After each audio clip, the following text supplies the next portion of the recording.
Babu, thank you very much for one more opportunity to give a techno-economic talk. Today, we are going to discuss about a new series of digital services, which is getting more and more popular with not only commercial centers, but also government institutions. The size and complexity of a data center, which I'll refer as DC hereafter, because it will come again and again. So the size and complexity of a DC are directly related to the digitalization that exists in the organization, whichever organization is wanting a data center. So you imagine the DC of Amazon or Google, where all details of their customers, their preferences, address, credit, debit card details, the type of material, type of items they have bought, all these are stored as data to guide the future operations of the company. From the items they have put in the cart and not bought, it gives them some indication. Items which they have bought and they are happy about it in their review, it gives them some other analysis. So DCs are a powerful tool for business operations. And if very well safeguarded, they're also a good domain for government data. These days, DCs deal with not only data, but also AI support. In all their operations, they are bringing in AI. Global reach, they are trying to have from one DC. From the one DC, they will try to reach all the countries. Obviously, customer care, speedy transactions, all this bring in a lot of data which need a lot of hardware as well as customized software solutions. A company and its DC need not be in the same geography. You can have a company in Sri Lanka, but you can have the DC in India. Similarly, you can have a company in Dubai and the DC can be elsewhere in Europe. They can be in different countries, but the host country offers the services by allocating many resources locally. The host countries benefit from contribution of DCs to their GDP. Through building up digital economy, they have a lot of contribution to the GDP of the country, but they need to spare many resources about which we'll discuss today. So while they gain in one domain of economic activity, there could be a liability in another. There could be a dream of gaining immensely economically, but they can become a nightmare in some of the resources and their availability. I have a PowerPoint presentation to share. Let me upload the same.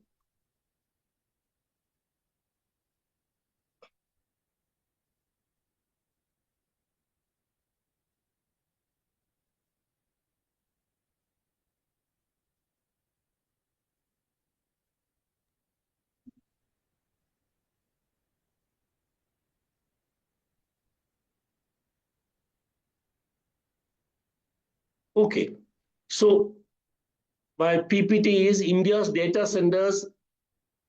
Is it a dream for an economic boost, or will it be a nightmare after a few years? That's what you're going to discuss. So let's start with the presentation. But before that, I need to tell you, how did these data centers come about? If you recall, in the 1980s, desktop computer came in a standalone mode. And the important thing was it required an air-conditioned room. Many people who had computer in their office also got an AC in the garb of keeping a computer. And the computer operating technician also used to sit in the same office. We have seen all this in 1980s. But 1990s, computers started getting linked between computers in the same office through a local area network called LAN, which was connected with the server. And the server was very carefully installed in an air-conditioned room along with its UPS. We have seen that growth by 1990s. And this is India-specific scenario I'm talking about. In 2000, offices had separate computer centers with many servers, routers, internet connections, etc., which not only connected their offices in the same building or the same city, but also from other stations.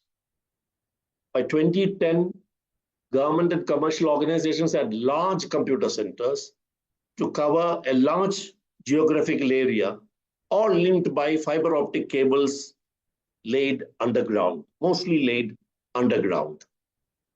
By 2015, data centers were created as global facilities where organizations could hire physical and digital space in that building to safely store their data and also get their data processed for operations 24/7 as per their customized software.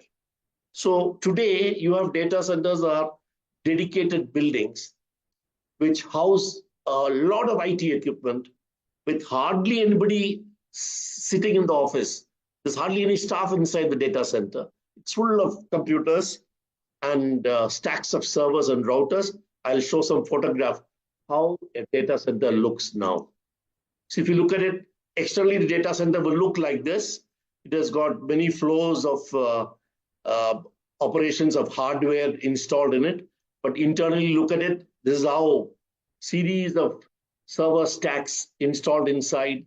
There are no office spaces. There are no place for people to sit and look after anyway. There's hardly any paperwork inside the data center. It's all on computer. So internally, if you look at it, it is air-conditioned space, well lit, and there's a lot of computer hardware. Now, if you look at the data center, which I've shown in this, it requires air conditioning. So there is a lot of air conditioning equipment, cooling towers, water to be chilled, etc. And therefore, there's a water storage here. And for power supply, since it has to work 24/7, it should be uninterrupted. So you have battery backup, you have sometimes renewable energy also being given. All these are taken care of to ensure the power supply is not interrupted at all. And what you see in the inner square is a whole lot of servers, racks and racks of servers which are mounted from where companies hire space. They may hire a rack or they may hire a half a rack to store their data, which are available all the time for operations. They could be connected from abroad through undersea cables. They could be connected within the country through land-based cables. So let us look at how a DC is constructed. It is thousands of IT equipment are installed. As I told you, they're connected from land cables or undersea cables from abroad. It's AC cooled. Air conditioning units are outside the IT space.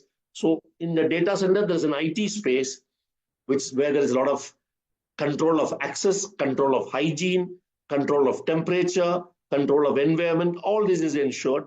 And outside that is where the air conditioning chillers and cooling towers and generators and batteries and water tanks are all kept. As I told you, stable power supply is required. Water is cooled to a high purity. High purity water is cooled and is given to the digital hardware. I will talk more about it, but at this point, I'll tell you that water is given to the PCB to cool it so that it works reliably. Special PCBs are made to be put in digital data centers, and water is connected to it so that it is cooled. And the warm water, when it leaves the PCB, it goes for cooling again and it comes back again. But these need to be high purity water because they are going to be in touch with various portions of the electronic equipment. You must have heard what's a heat sink in a PCB. So these water goes through the heat sink, cools down the heat sink, and makes sure the digital hardware works reliably. Strict access control, cyber protection is ensured by various uh, techniques and various hardware. Firewalls are created. Cyber protection is ensured. Domestic consumers can hire space. Global consumers also can hire space. And capacity of a DC is indicated either megawatts or gigawatts.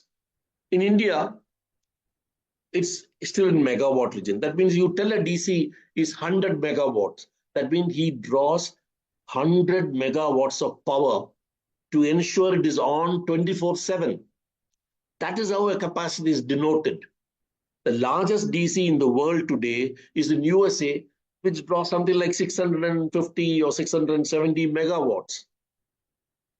So the rating of a DC is based on megawatts, which tells the power, which tells how much hardware is installed inside the DC. It also tells how efficient is the cooling. The cooling is not good. The hardware required is much more because they are not able to handle that much of load, digital load. So a DC is indicated in its capacity by megawatt or gigawatt, not by how many computers, how many servers, etc. I think in future, DCs will have a captive nuclear power plant, modular nuclear power plant. One more power plant will come, which is run on nuclear energy, and it will be able to give 24/7 reliable supply to the DC. Let's look at the size of DCs, how they are called. The size of DC is normally mentioned as 100 kilowatt, up to 1 megawatt, up to 10 megawatts, up to 50 megawatts, up to 100 megawatts. That is how the sizes are mentioned. And based on the sizes, their capability to do different tasks are different. Their connectivity is more when it comes to higher capacity. And some sizes are indicated in the slide. Some are as big as one basketball court. This is like a container. This is like a basketball court. This is like a football field. This is like 12 football fields. And this could be as big as Vatican City. So the size of data centers will vary as the power increases, as the power consumed increases. And in India, Reliance Jio is planning to create 1 gigawatt DC at Jamnagar by 2032, which will be bigger than what is the biggest in the world today in Nevada, USA, at 6. So some big DC is going to come to India in another 5-6 years. And I have told you how the DC sizes change, which with power it is drawing and the operations it is doing round the clock. And internally I've shown photograph, externally I've given an idea how it is laid out. Now, downtime, that means how much time the DC is not operating because of some fault. If it's a tier 1 ordinary capacity, it will have a downtime of about 30 hours in a year. In a year, about 30 hours, about 2.5 hours a month it may have. But if it is redundancy is there in a big way, then the downtime is reducing to 22 hours. In tier 3, where concurrently you can maintain any computer which is packed up, at the same time it is operating through its additional hardware within the server, then the downtime comes down to 1.6 hours in a year. That is just less than 15 minutes in a month. And at tier 4, which is the highest, which makes sure that it has got capacity to tolerate very minor faults only, and any fault which is building up by way of temperature or by way of drawing extra current, etc., which is monitored, it will make sure that the redundancies are available extra, and it can be a very low downtime, as shown there. Where are the data centers in India? In India, the data centers are mostly in Bombay. You see this black squares. Bombay, Bangalore, Chennai, Hyderabad, Delhi. These are the places where established data centers are there. And what is emerging is in orange color, Calcutta, Pune, Ahmedabad. Data centers are slowly coming up. And what is planned is in tier 2 and tier 3 cities like Jaipur, Patna, Lucknow, Bhubaneswar, Vizag, etc. Coimbatore also is going to have data centers. And these are going to be the data centers. And if you see the connectivity, Bombay is having undersea cables coming from foreign countries. Similarly, Chennai is also getting undersea cables. We talked about undersea cables some time back. So these cables will connect the customers from abroad to these data centers so they can put their data here and the data is processed and operated upon. So let us look at data centers in India. There are about 270 now, and India's total capacity is 3.3 gigawatts. I told you some time back, individual data centers are mentioned in megawatts, but if you add up all of them in India, it's about 3.3 gigawatts. Just remember this, 3.3 gigawatts is the data centers at the moment operating in India round the clock. Most of them are in those cities which I've already told you. What is emerging, I've already told you. And by 2030, India may have 10 gigawatts of DC. That means you will have a threefold increase between now and 2030 as far as data centers are concerned in their capacity. Okay, out of this 10, one may be Reliance Jio himself. Now, by 2030, Reliance Jio may not have come up, but others all put together maybe about 10 gigawatts. When Reliance comes, it'll be jumping further from 10 onwards.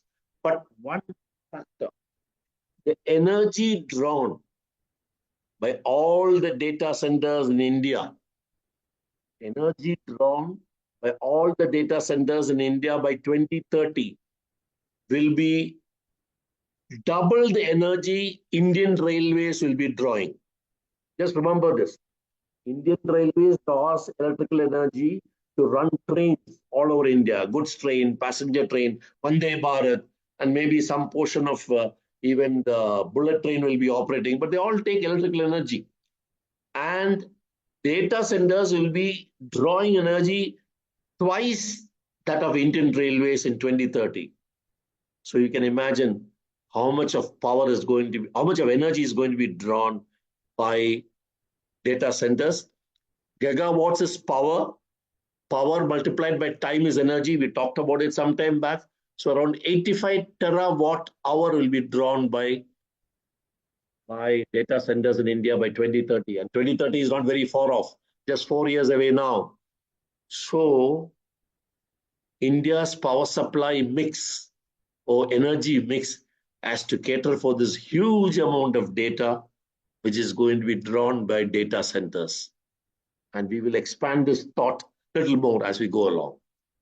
So data centers are given breakdown city-wise and their capacity, total capacity. Bombay is highest 790 and the lowest is Pune and Calcutta. Details are there. Now, if you want to set up a data center in India, it is one megawatt capacity. It costs 65 crores. Very expensive, you may think, but it's only 40% of what it will cost in the West. So Western countries are looking towards India to set up data centers here, which is much cheaper. And through underwater sea cables, they will take the data, bring it in, take it out, process data, keep it on 24/7. Good business model for them. Good contribution to GDP by data centers to India's economy. But we'll come to those but points later.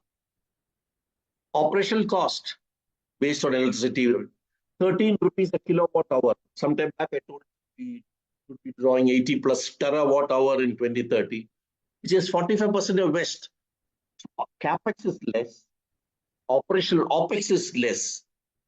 All countries which are in the West are looking towards India to set up data centers. Of course, a lot of employment will come. Computer space you want to hire in India, 16,000 rupees per kilowatt per month. 115 the what is in Singapore. People want to hire space, digital space in India in the data center. Now, not only they want to put data center in a big way, but also want to hire, if they are smaller companies, digital space in India. So if somebody is going to build a data center in India, let's say some company is going to build, some IT company is going to build, he has to make sure it is 24/7 operable by all the resources required. Obviously, some local employment will take place, but you also should take care of technological obsolescence. Technology is changing in IT. So whatever is the server today, 4 years from now, that server may be outdated. You have to change the server to a newer one. So you have to take care of these replacements as we go along, because old one cannot be used because they are slow.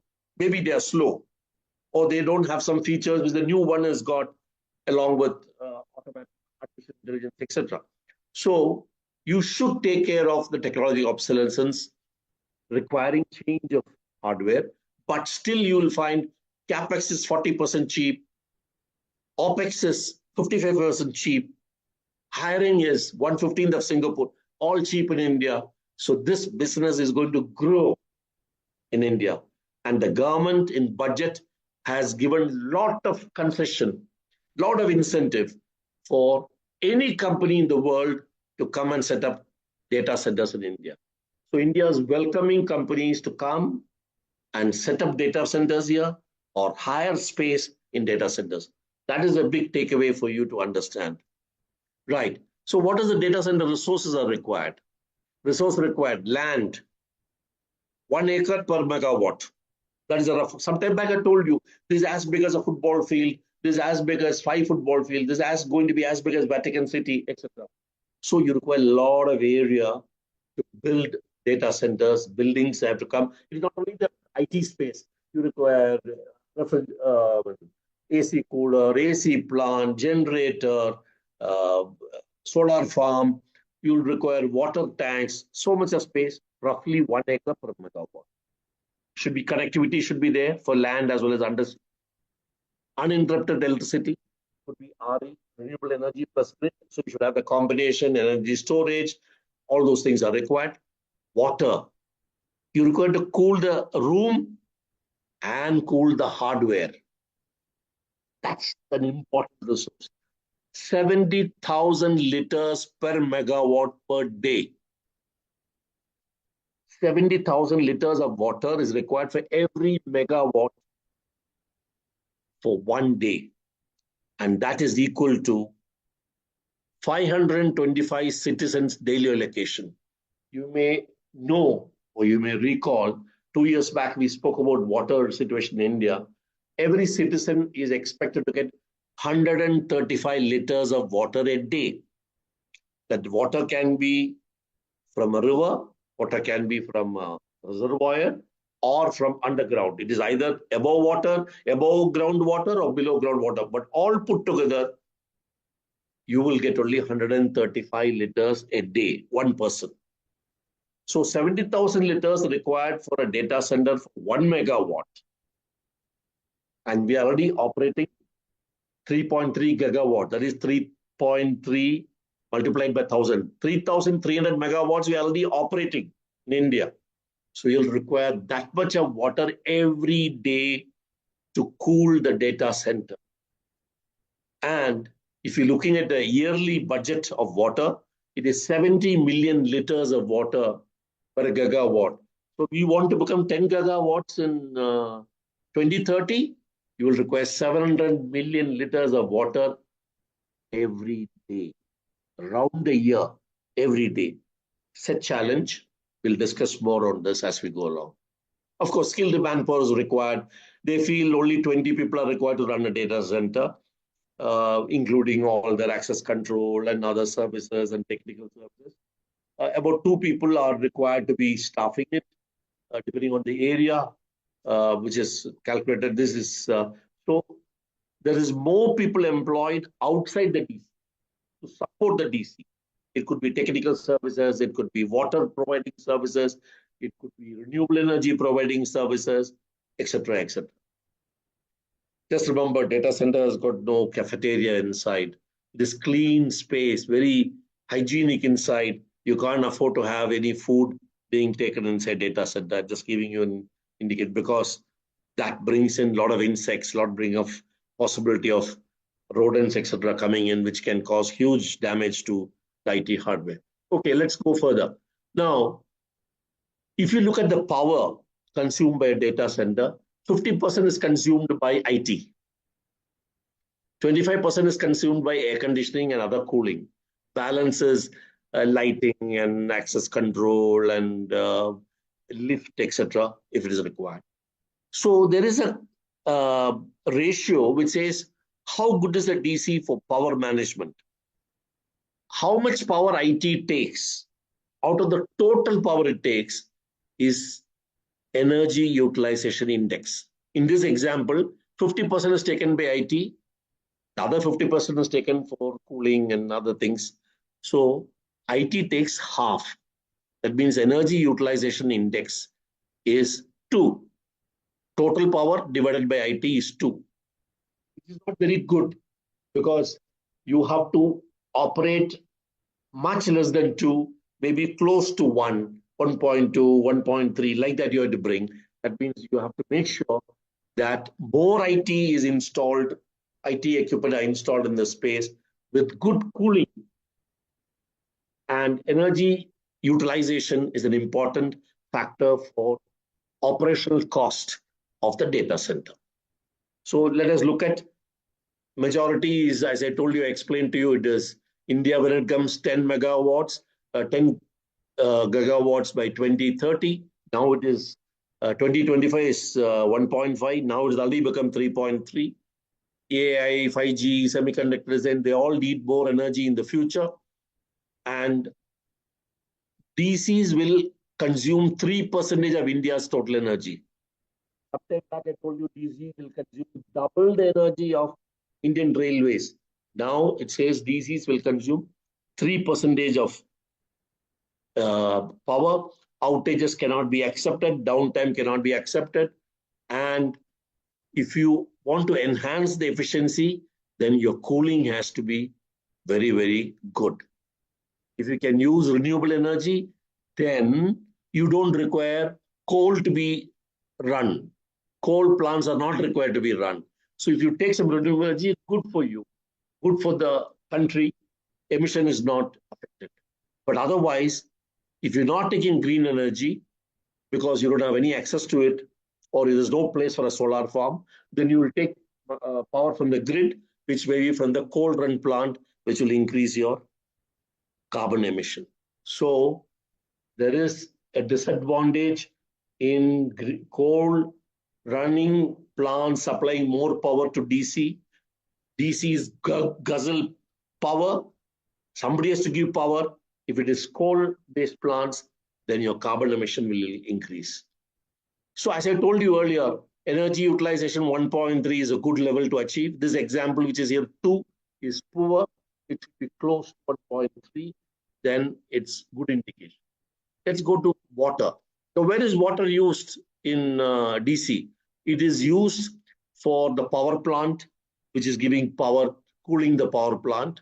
And then there's a waste treatment water, which is used for cooling the air conditioning space. And water treatment plant is there, which will give pure water for the electronic hardware.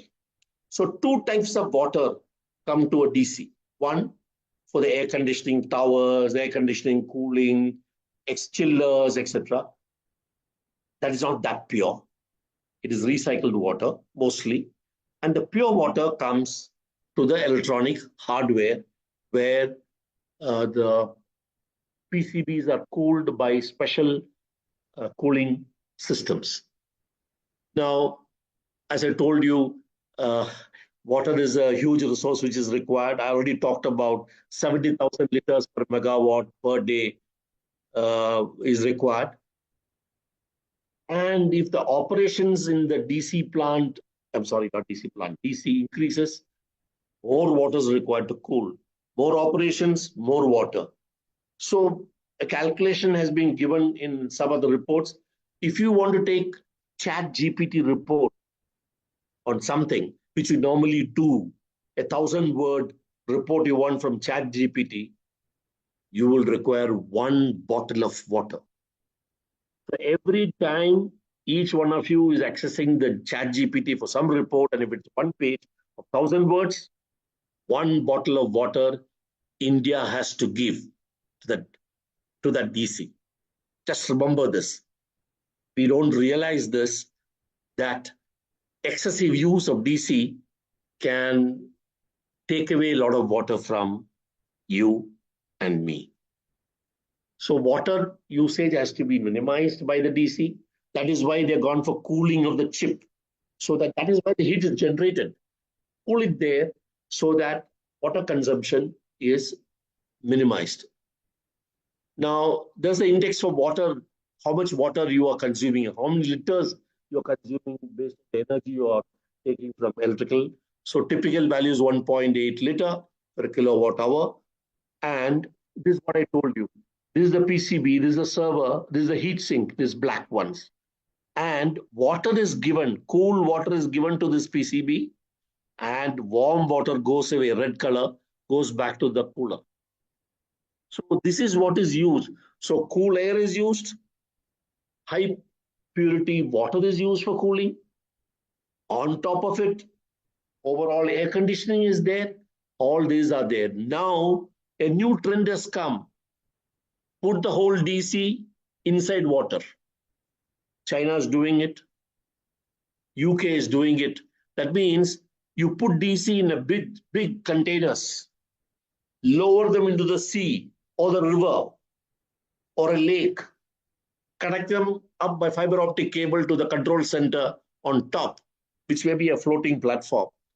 And thereby, the cooling requirement, both water as well as electrical supply, is reduced. That means the impact on the country which is supporting this data center for both electricity and water is reduced because you're having submerged data center. It is there, as I told you, in China. It is also there in UK. UK has finished the trials of the first DC underwater. And this is a trend India may go in future. You may have the DC underwater. So let's do a quick global comparison. India has got 271. US has got 4,000 something. UK has got 499, so on. And India is 8th position in data center at this point of time. But we are in big business in data center because our capital expenditure is less, our operational cost is less. So therefore, more DCs are likely to come to India. And on top of it, government has given huge tax incentives. So there's likely to be growth in data center very soon. And India has the capability to internally, India's population itself is 1/6 of the world. So there's a lot of data which India can generate itself. We have a potential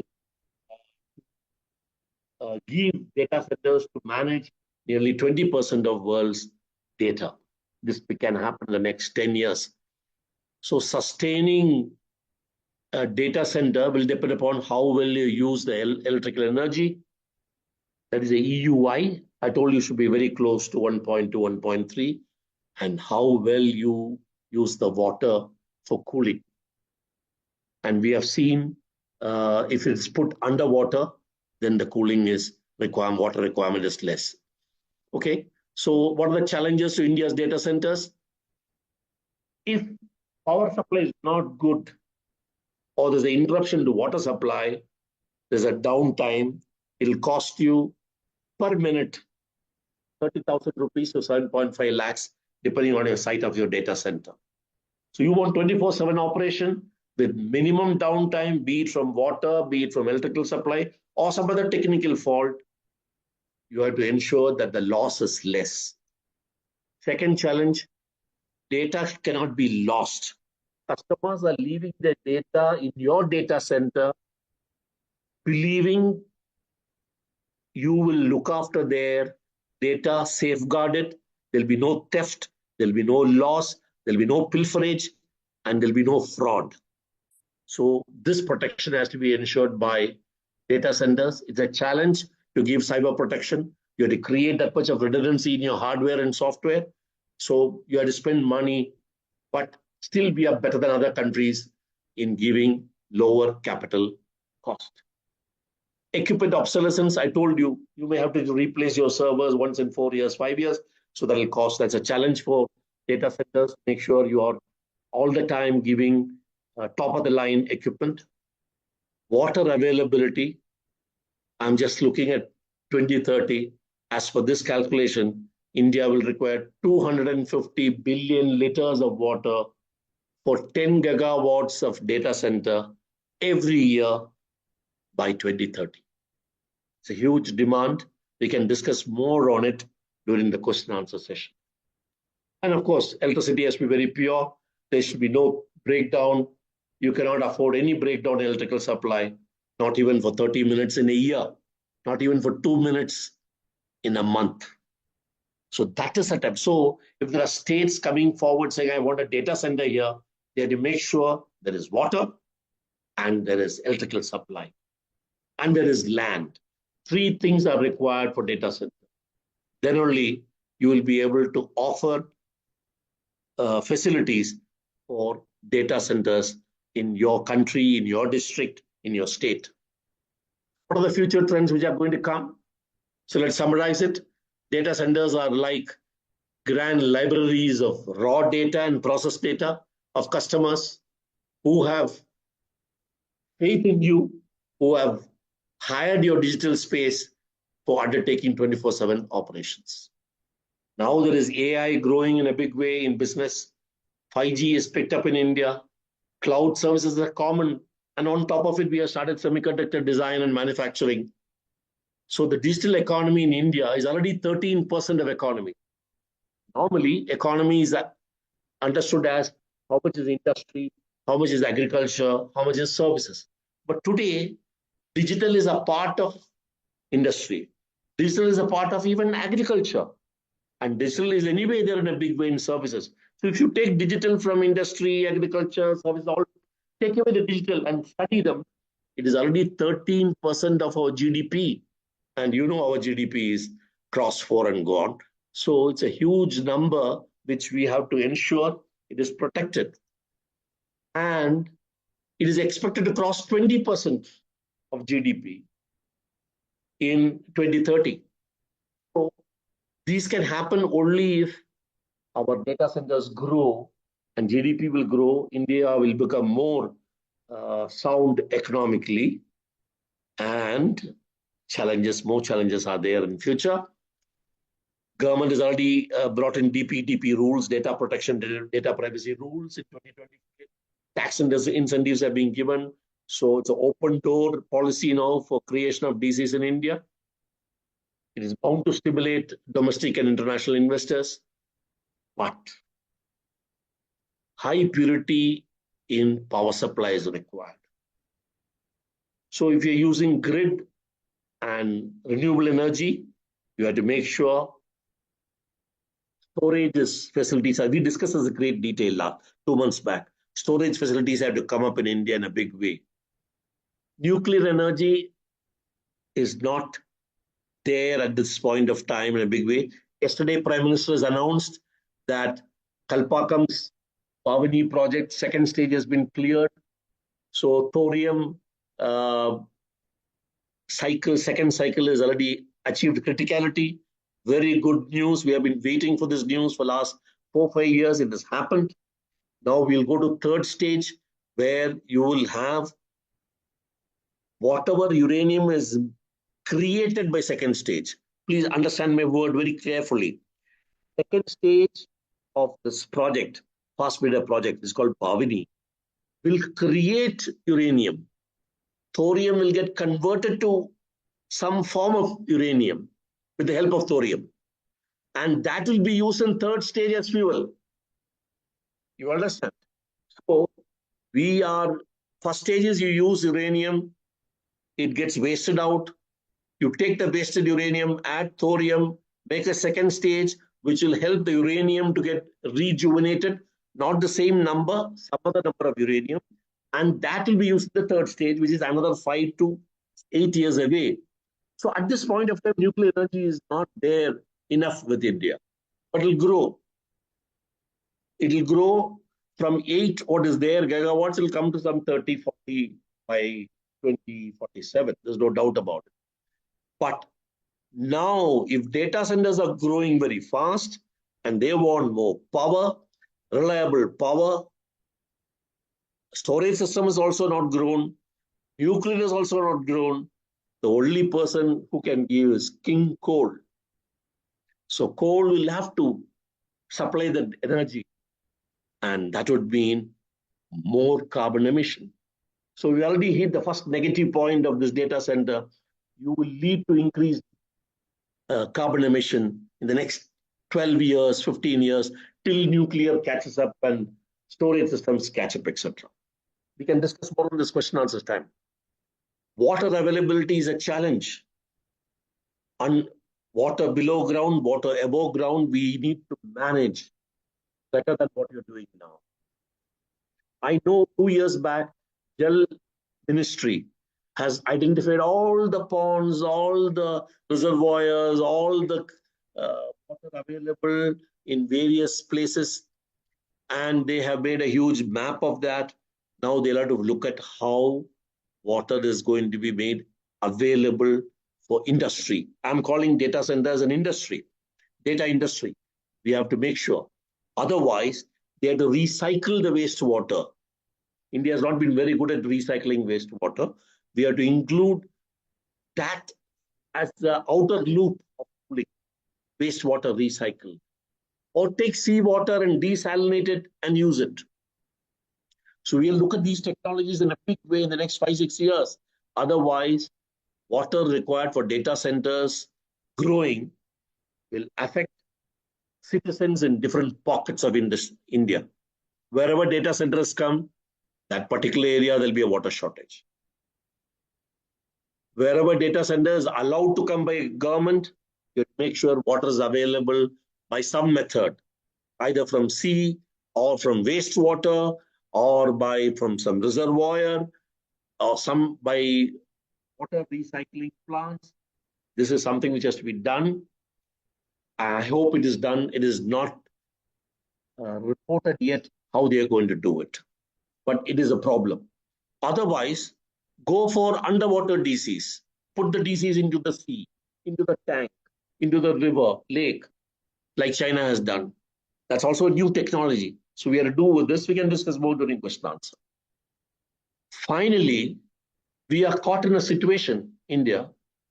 You have the DCs who can promote your GDP through digital economy, giving good, favorable capital costs and operational costs. It can grow, but water is required and power is required without causing increase in carbon emission, which doesn't look probable.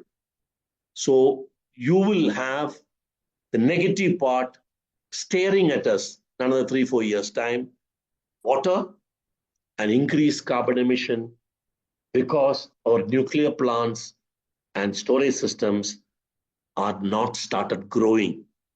They are still in pipeline planning, little bit of execution. So the next 5-6 years is going to be very challenging as far as data centers are concerned in India. But I hope solutions are found both for water and for power supply in a big way by the concerned authorities. And with this, I conclude my presentation. Ladies and gentlemen, thank you very much. Jai Hind.